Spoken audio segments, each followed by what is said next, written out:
परमात्मा का और जीवात्मा का स्वभाव एक जैसा है। परमात्मा स्वतंत्र है तो हम कैसे बंधन में हो सकते हैं? कौन सा बंधन है? जब शरीर की रचना होती है तब 3 गुणों का मसाला लगता है, सत्वगुण, रजोगुण और तमोगुण। ये मसाला लगता है। ये तीनों गुणों का मसाला होने के कारण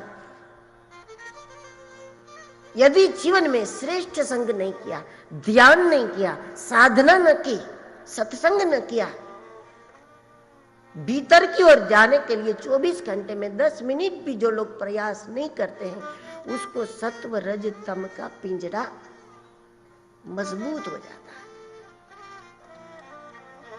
सत्वगुण के कारण, सत्वगुण बहुत अच्छा है, लेकिन कभी कभी सत्संग ना करो तो सत्वगुण वाले व्यक्ति में सत्वगुण का अभिमान हो जाता। सत्वगुणी लोग अच्छे काम करते हैं,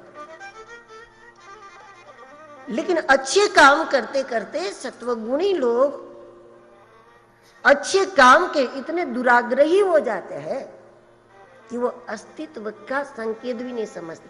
देखो, ऐसे बहुत लोग हैं दुनिया में, उनके बारे में लोग कहते हैं कि बहुत सज्जन है फिर भी दुखी है, बहुत सज्जन है, बहुत अच्छे अच्छे काम करते हैं, बड़े बड़े सत्कार्य किया, बड़े बड़े दान धर्म किए, बड़े बड़े यज्ञ करते हैं, लेकिन फिर भी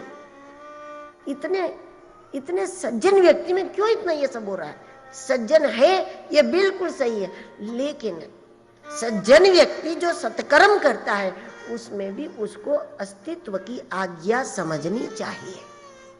प्रत्येक कार्य के लिए अस्तित्व आज्ञा करता है कि ये करो। कुछ समय के बाद अस्तित्व की आज्ञा होती है कि अब छोड़ दो। वो हमारे हाथ से कुछ दूसरा कराना चाहता है, कुछ तीसरा कराना चाहता है, कुछ बदलाव चाहता है, लेकिन एक सत्वगुणी सज्जन व्यक्ति की अपनी जिद बन जाती है कि मेरा नाम इसी में है, मेरी पहचान इस कार्य से है, और अब मैं कैसे छोड़ दूं, इस काम को कैसे छोड़ दूं, इस क्षेत्र को कैसे छोड़ दूं, क्योंकि मेरी पहचान इससे, मेरा नाम इससे है।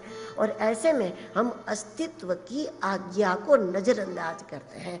ईश्वर ही व्यक्ति को कहता है, संकेत करता है कि लग जाओ इस काम में, लेकिन कुछ समय के बाद अस्तित्व की आज्ञा होती है कि अब सरक जाओ इसमें से।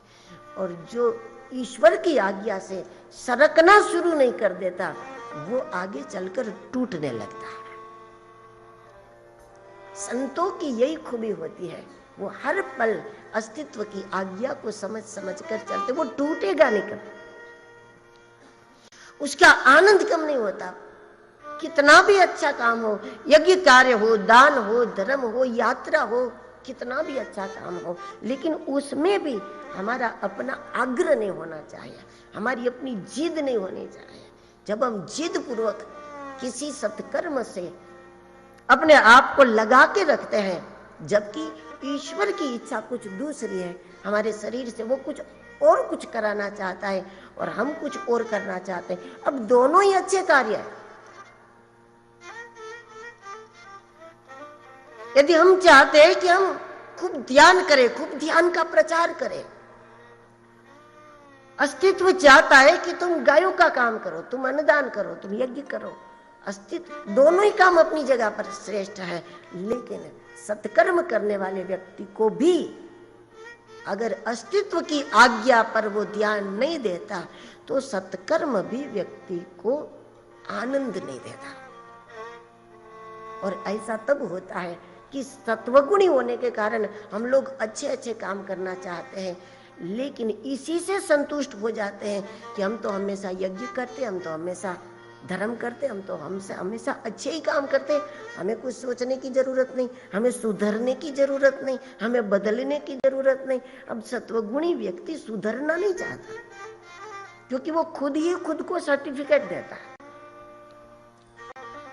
उसके अपने पास एक लंबी लिस्ट होती है जीवन में इतने यज्ञ किए, जीवन में इतना अन्नदान किया, जीवन में इतने धर्म किए, जीवन में इतना ये किया, इतना ये, एक इतनी लंबी लिस्ट उसके पास होती है कि वो खुद ही खुद को डिग्री दे देता है। वो सभी काम अपनी जगह पे प्रत्येक काम श्रेष्ठ है, लेकिन इससे भी बड़ी बात यह है कि अस्तित्व क्या कराना चाहते हैं उसको समझने का वो प्रयास नहीं कर रहा। सत्कर्म वो जरूर करे, लेकिन अपनी जिद पर कर रहे हैं कि मुझे ये करना है, मुझे ये करके रहना है, मुझे ये मंदिर बना के रहना है, मुझे ये धर्मशाला बना के रहना है, मुझे ये करके उसमें अस्तित्व की आज्ञा को समझकर अगर व्यक्ति अगर नहीं करता तो सत्वगुण भी बंधन का कारण बन जाता।